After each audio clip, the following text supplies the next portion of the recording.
The US depression rates are at an all-time high, in particular for women. And if we narrow it, especially for women over 40, 45, 60 plus. 12.3% of women aged 40 to 59 have the highest rates of depression than any other group in America today, at 12.3%. And that's according to the CDC. Well, recently, actually all through life, but it feels like as of late for many people, as I am on people's Facebook pages and texts and conversations with others, there's been a lot of people that are struggling today. They're struggling with the realities of depression. Some, sadly, have taken a way out of this world by unaliving themselves. That actually happened here in Denver, Colorado, to an amazing businesswoman. But we have friends and family members who are going through cancer, losing them to cancer or some sort of disease. All of that on top of job loss, solopreneuring, all of that can lead, I believe, to bouts of depression. Talk about it. And we're going to have a licensed therapist here with us today. Sarah Sense will be with us. And then we have Melanie Moreno, who, like me, is someone who is living with depression, who has a story that she will tell us today about her very serious bout with depression that had her doing something dramatic that she needed to do to basically save her own sense of being. So join second actors, myself, and us today as we dispel the stigma, take away the idea that we cannot talk about depression and loneliness. We have to. We have to talk about these issues of mental health and all the things, because life can be lifing, but life is beautiful. And if you can leave here today with any tips on reframing what it is like to live with depression, loneliness, and again, all those things, if you can walk away with solid tips knowing that life will be okay, then we have done our job. So I'm Barbara Brooks. This is the Second Act Show. I am your age positive. See what I did there? Age positive spokesperson and speaker. I am also a media guest and an entrepreneur, or as we said backstage, a solopreneur, and the woman behind the amazing community of 21,000 Second Act Women. That is my company, and it's a community of badass women from around the globe. Well, this podcast is really like, I'm going to go there, an 80s mixed tape. We blend entrepreneurship, career, and life at 40 plus. We bring you talks, tips, tools, and a lot of realness if you know me. And so I welcome you to the Second Act Show. So let's get started. We have three things we're going to talk about. I'm going to fill you with really solid stats so that you understand that if you are one that is going through that goes through bouts of depression or seasonal depression, or you're lonely, or life is just lifing. You don't have mental health issues, but sometimes life is lifing. We're going to talk about some stats so that you recognize you are not alone. You're not alone in the least. Then I'm going to bring on those two women, and they are going to talk about their journey. And then we're going to end with some solid tips from Sarah, who again is a licensed therapist. So let's start with depression and loneliness. The stats and information, there is information that really is there to distinguish between loneliness and depression, because I actually didn't know there was a difference, but there is a difference. And as I said, U.S. depression loneliness rates have reached a high. So here's the difference between loneliness and depression, of which I am feeling at this moment. Okay, not the depression, but the loneliness. So loneliness may not feel very comfortable, but it is a transient emotional state of being that specifically relates to your needs and your needs for connection and belonging. Now, once those needs are met, then the feeling of loneliness goes away. Now, depression comes in, on the other hand, where it doesn't just relate to the need for connection, because that's very important. But without treatment from a trained mental health professional, depression symptoms can linger for years, months, if not years, and become, for some, even more serious. So that hopefully has you understanding that you can live with loneliness. That's not necessarily, at least, and we'll talk with Sarah, apart. That doesn't mean that you are living with depression. But I do have a test that you can take that I will talk about momentarily, so that you can determine if perhaps you need professional assistance. So depression in women, contrary to popular belief, clinical depression is not a normal part of our womanhood. So don't put that blame, and don't let others put the blame on, oh, it's a thing that we women go through. It's a female weakness. First of all, it's not a weakness. It's a part of who you are. It's a part of who we are. Depression is a medical illness, and it is affecting 19 million American adults over 18.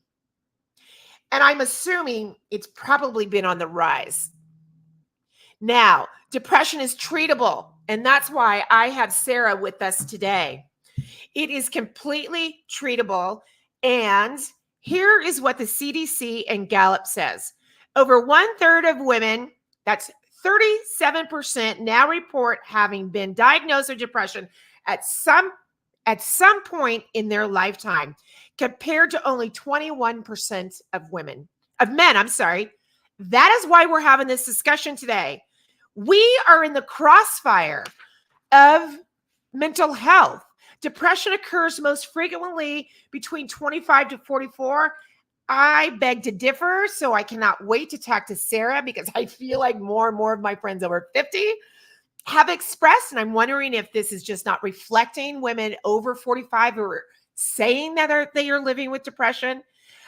Lifetime depression rates are also climbing in my community, and that is the Black community, and also amongst Hispanic adults. But I will tell you, we don't talk about it. So whatever stats they are going to have is not something that we have been permitted or allowed or felt comfortable to share within our community. My mom didn't even know that I was living with depression until I came out on Facebook with it about 8 years ago. So it is a big deal. Now, here's the deal. You can test yourself.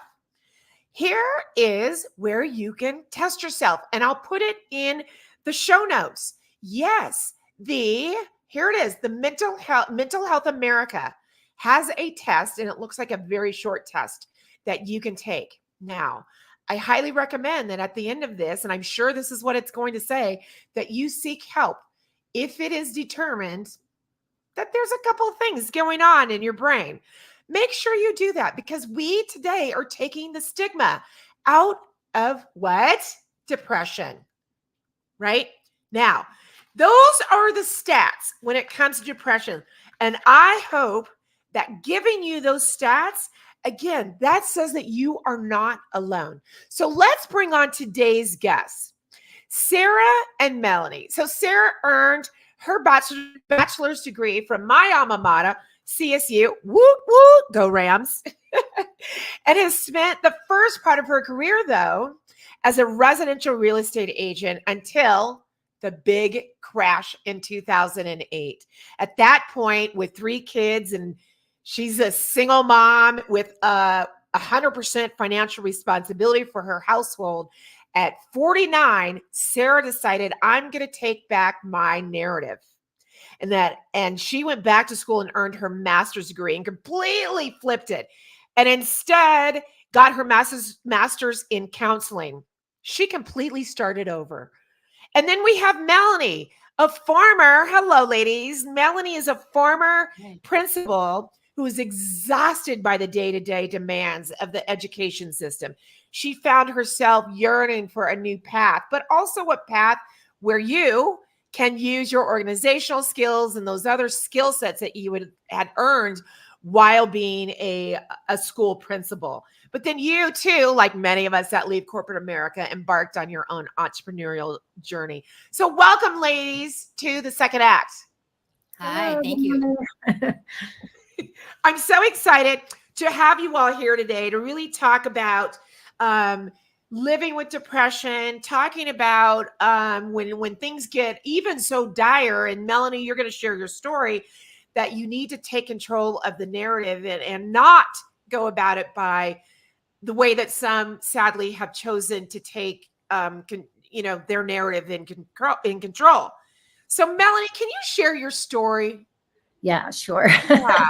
Yeah. So, 2017, I was kind of ending my career at my third attempt at being a school principal after having left it 3 different times because it was so stressful.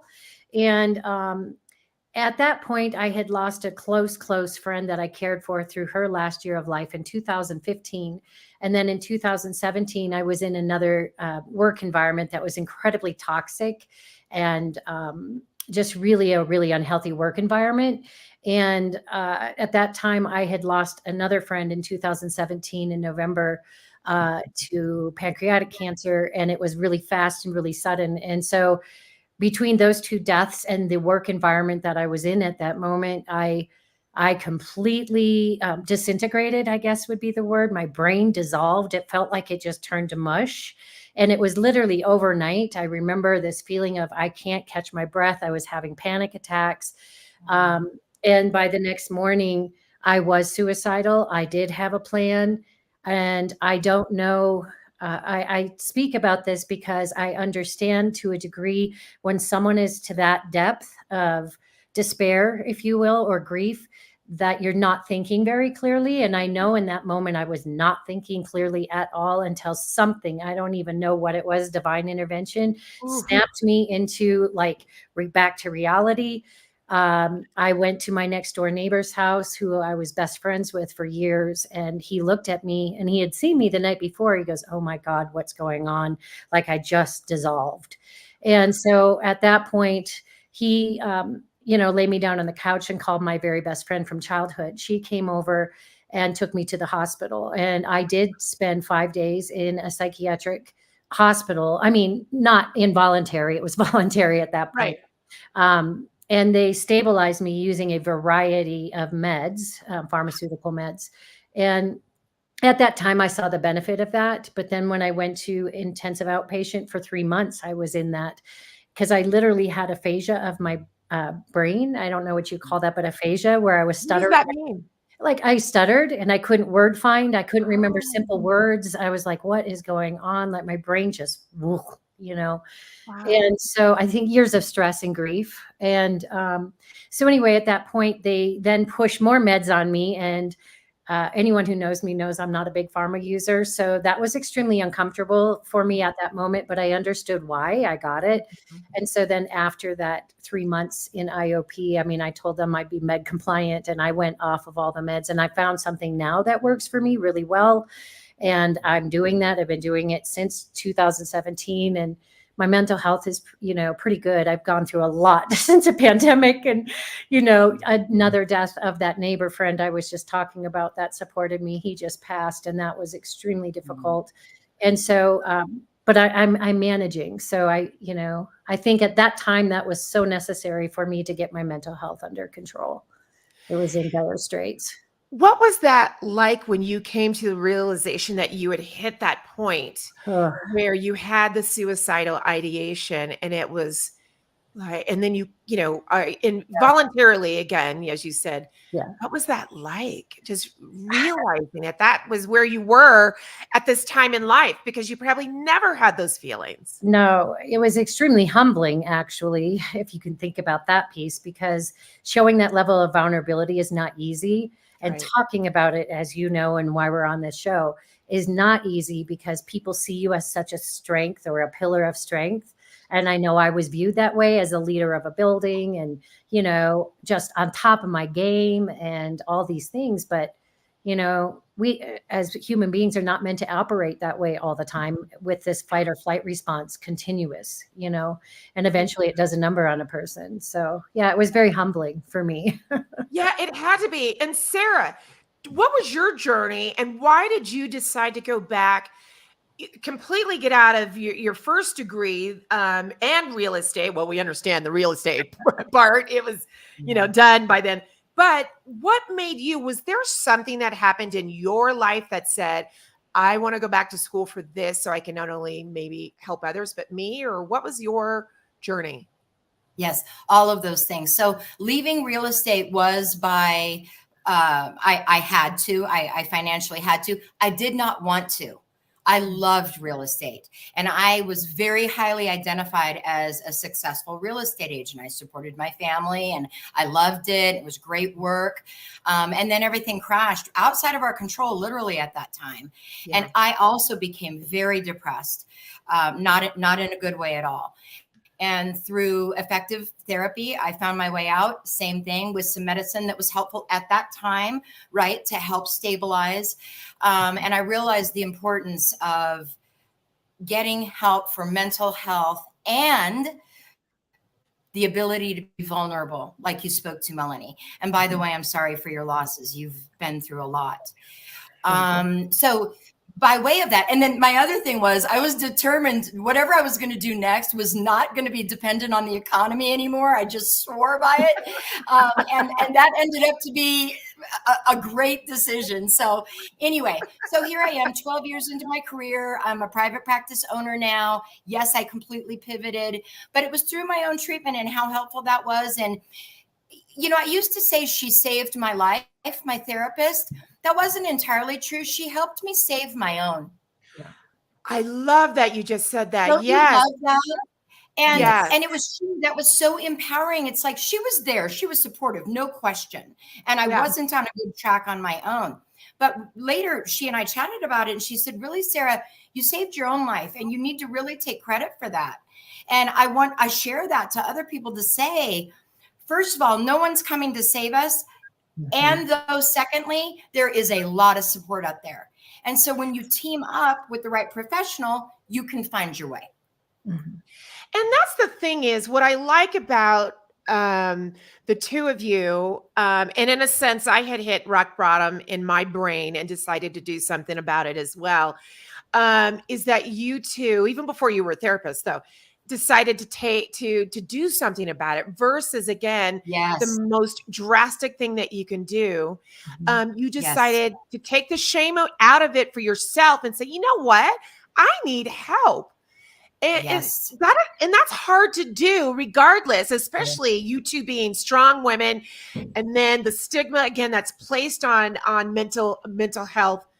That took a lot of, as they would say, gumption to do that and to say, you know what, I'm just going to take care of me. Yeah, absolutely. To your point earlier, and I think this is important. Let's say it like it is. Melanie and I are white females, and so culturally, I think the environment was there longer ago to seek help, and I really am passionate about that now for all people. That there is access and that there is support available, because you're right. Culturally, there are some barriers, and those numbers are underreported, Barbara. Yeah. I figured they would be because, yeah. Oh no, I was going to say, I figured they must be because again, as I was saying, as you just said, that's not something we talk about. That's not something you would be shamed if you, sadly. Now, I think things are changing in our community because Gen Xers, in a sense, are changing that narrative. But when I came out with my depression, it was right after a very serious bout that I had, but because I was on the other side of it, I had decided it was, this is my journey, I guess. I had decided it was my turn, it was for me to share where I was what I was going through, what I had gone through. And then I too was one of those that living with depression. And I wanted to take the stigma away from it in that moment, regardless of what people were going to say. And I was so shocked. I don't know why I'm about to tear up. I was so shocked at the response in a good way.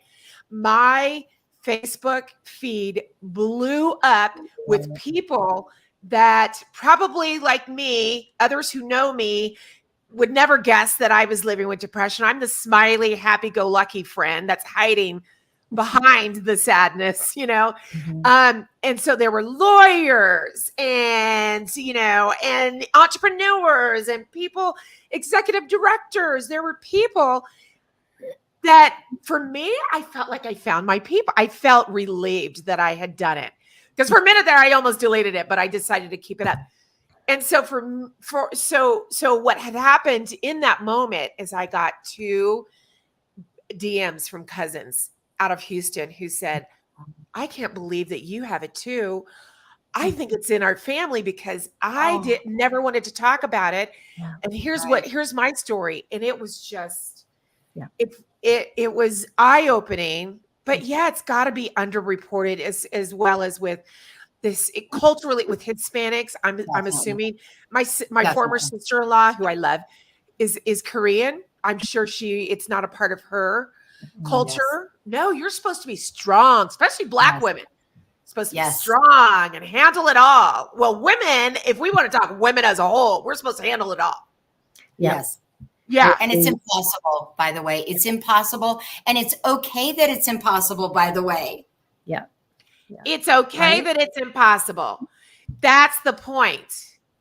So when people come, when someone like Melanie or I or anyone would come to you, what are some of the first things that you say to them to take away their potential idea of, should I really be here? Do I really need a therapist? It's a big question with a big answer, but we're talking about maybe 2 different things. Melanie was in a state of needing immediate stabilization, which is why she entered voluntarily into a program. That is a higher level of care, and she did the right thing. By the way, let me insert really quickly. If somebody is in that space today, right now, you call 988. Call 988. I just want to drop that because they're there 24/7. You can talk. It's anonymous. That's important. Otherwise, somebody that comes into my office that's depressed, that might have suicidal ideations, right?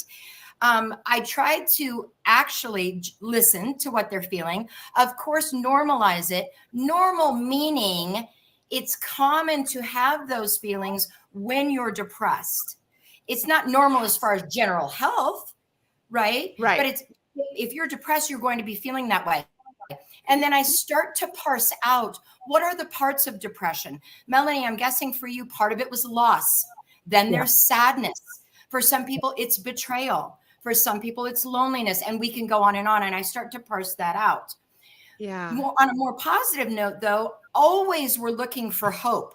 So my why when I got really down and in a bad way was my 3 children. That was my why. That isn't it for everyone. Okay. But we're always looking for a piece of hope. And if they can't find that, we work on it, right? We work on it. Right.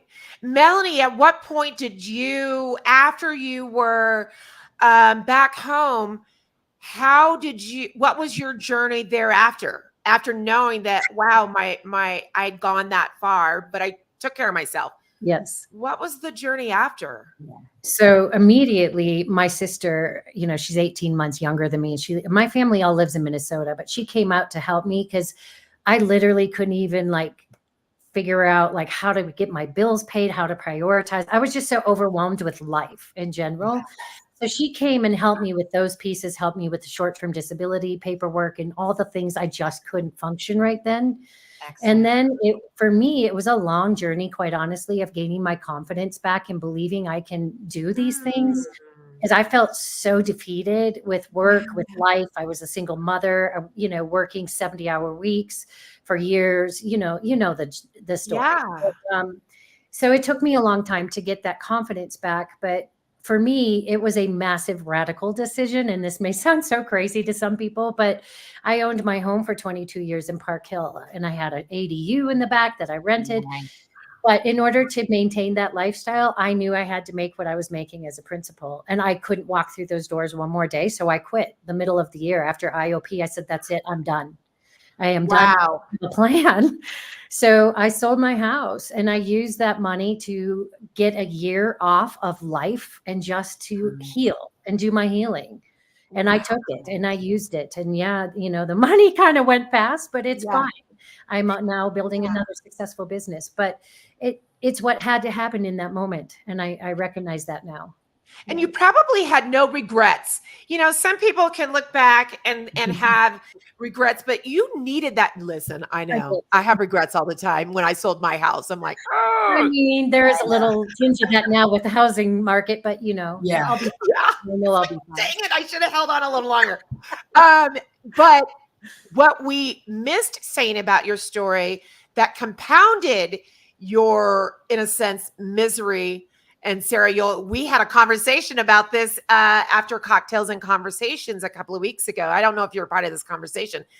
Was her female boss made her life hell? She was awful. Which is why. So the death, and now your livelihood is dependent on this job. But now the person that you work with day in and day out is a horrific human being. Well, I shouldn't say horrific human being. One of the last things she said that sent me in my spiral was I had been at the funeral all weekend prior to going back to work Monday. And she's like, what is wrong with you? Like, you are not on your game. I'm like, I lost it. I started crying. I'm like, do you have no empathy? I've just lost one of my best friends.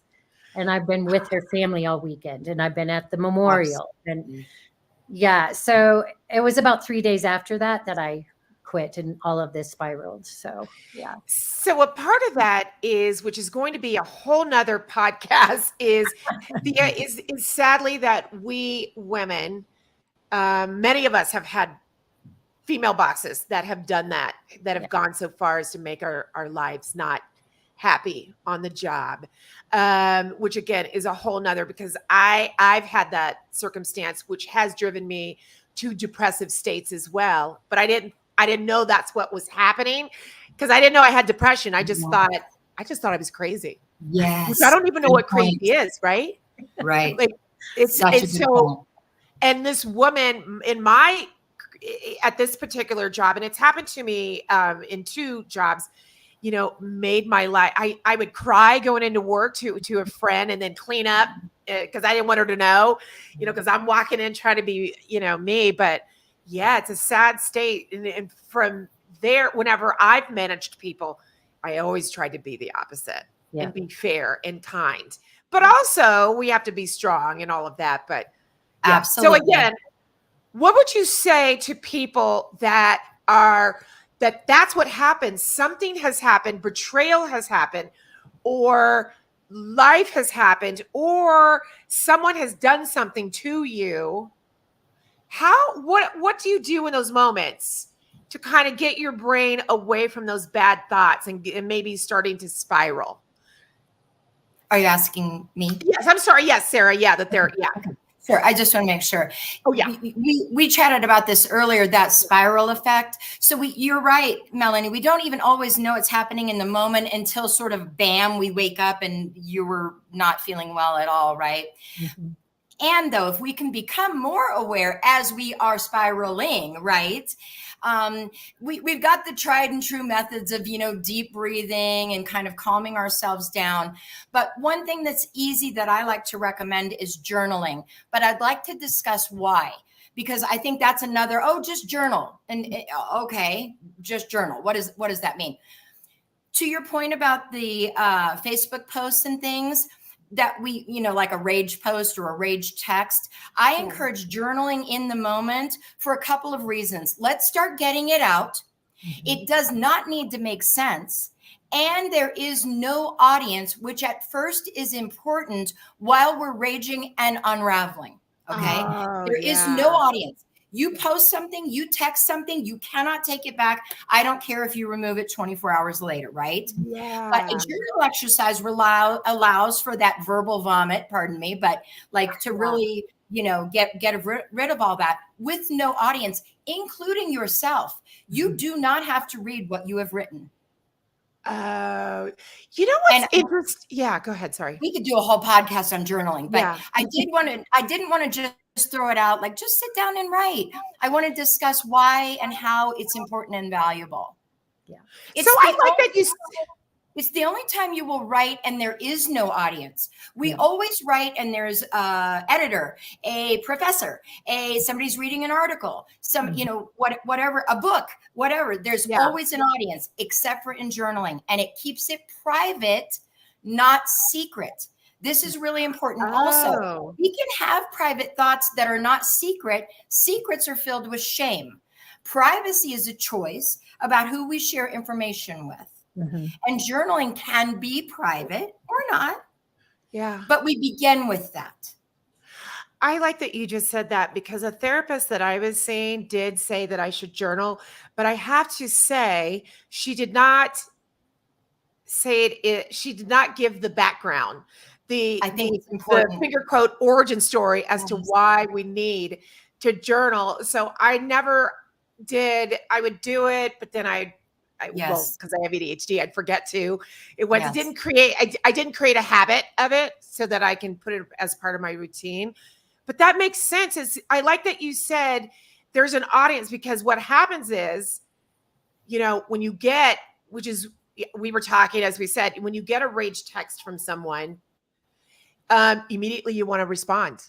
Yes. And then you're back in it with them. Yes. Or rage call, or rage, whatever it may be, email. Yeah. It's a little and then bit you of want to take it back. Yeah, but then it's too late. Journaling is a little bit of a stopgap. I also call it breathing, because if we sit and we journal, we have taken a beat, right? We're taking a minute to take a breath, to put it here. Let it land on a piece of paper, not a person, until we've had a chance to process and sort of gather our thoughts. Communication may need to happen with people. I hope that it does, but we want it appropriate, helpful, that kind of thing. So I use it as a stopgap, like stop, right, and then let's consider how we want to further communicate. Oh my gosh, I love that. Because what happens is, with people that have impulsivity, you're pointing out myself, you just are in the moment, and you just, whether it's a good thing or a bad thing, you're just like, let me respond. You send every time. Yes. You send every time. Yes. Exactly. Yes. So that's a good idea. And so, okay, let me go into some tips. So before we go into tips, Melanie, before we say goodbye to you, can you tell us, since you are a solopreneur, and I love it when we can help one another, can you tell us what it is you do now? Because I'm sure people are curious. Yes. 30 seconds or less. And then also where they can find you if they're in Colorado. Sure. So I actually have 4 businesses, but I'm really focused on one of them at the moment because I like the multiple streams of revenue, and I've set myself up purposely for that. But the run I'm doing right now consistently is I run a short-term rental cleaning and management company. And so it's called Sunshine Day Clean. And for those that are deadheads, you'll get the reference because I'm a huge deadhead. So Sunshine Day Clean. But I run it with my 22-year-old daughter. So we're building this business together because it's kind of my legacy project. And my goal is to train her, teach her, set this up, get the infrastructure set up, and then start training her and teaching her how to kind of take on more responsibilities. Excellent. I love that. Where can they find you? SunshineDayClean.com. We do SunshineDayClean.com. residentials too, but we specialize in short terms. So Barb, before you send her off, can I send her off with some encouragement? Please Something do.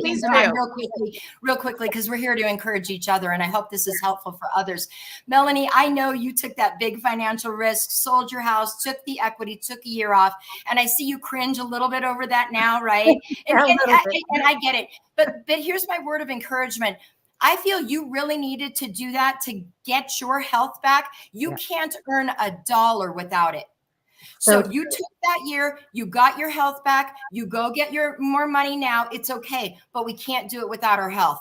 You're so right. I feel like in that sense, like in a bigger picture, I feel like hopefully you really did the right thing.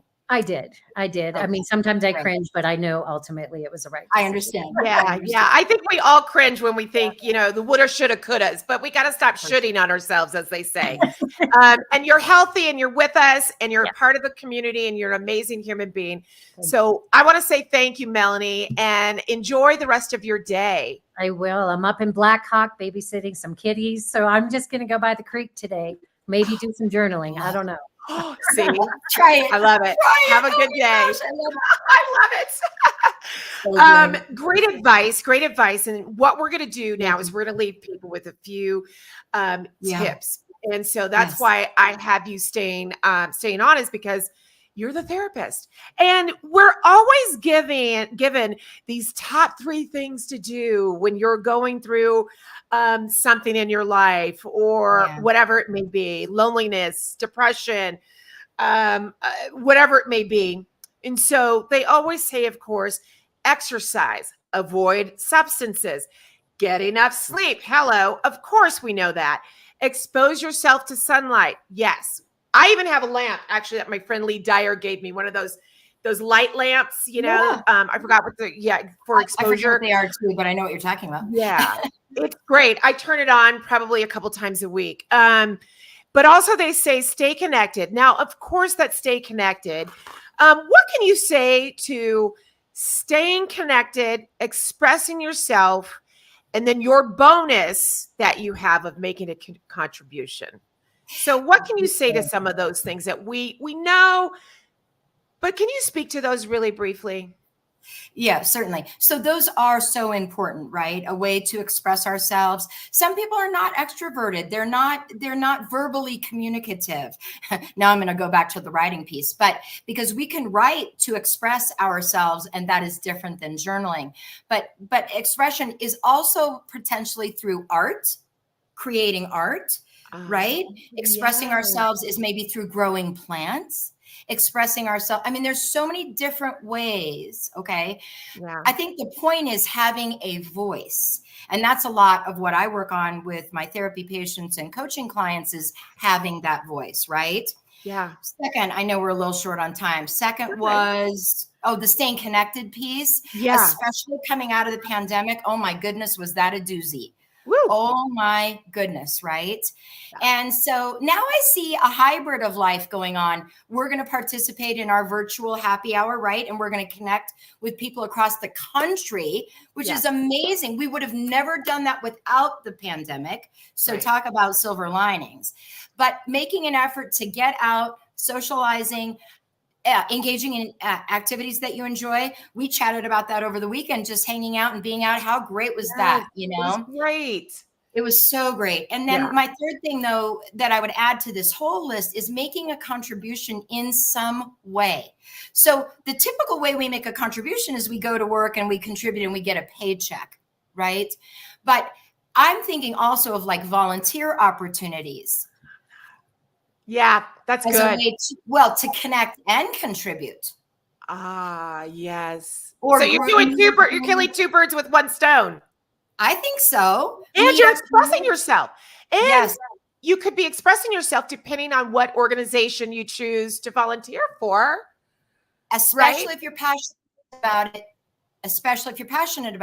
I just spoke with somebody recently. They're into bird watching. That's their thing. They're involved in like a nature society and they go talk about birds. I don't know anything about birds, but And so, but the point is, even something that niche and that specific, there are groups for everyone. I love that you added that as a bonus, because that's not been something that is traditionally talked about as a tip to heal. Is making a contribution. That's a great point. I guess as we come to a close, let's reiterate that if you are struggling with Yes. your mental health, you want to check to see if you are experiencing symptoms of depression, take that online mental health screening that I will put in the show notes, but also please call 988 for Suicide and Crisis Lifeline. Yes. 988.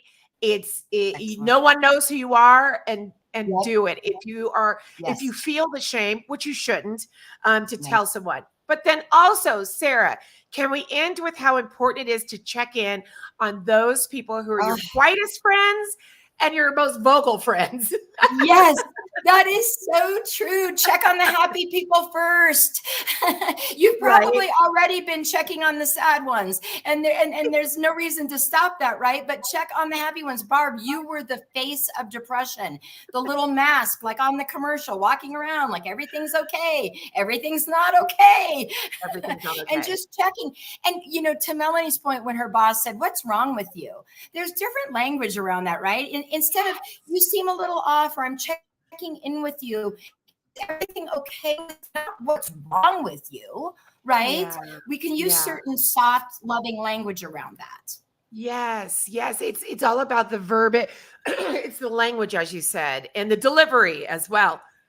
Yes, I want to say thank you, Sarah, for so many reasons. you're right. You have been just really wonderful. You're a wonderful new friend of mine, and I Yes, appreciate you coming on at short moment. But I really needed to have with Melanie and a therapist to have this conversation about depression, loneliness, and all those things, and to make it okay that we can feel the feels, as yes. others have said. And to everyone out there, where can they find you, Sarah? Instagram at Sarah with an H. That's important. _ sensed. And it's on my little screen, SENST. Instagram at Sarah _ sensed. Okay. And as I like to always end it, remember you're unstoppable, and that the 40s are the new fabulous, 50s are the new fierce, and 60 plus, you're a force. Right, Yeah, Sarah? So that's right. I want to say That's thank you to right. everyone, and thank you for coming, and to everyone, make it a blessed day today. Absolutely. Thank you for having me.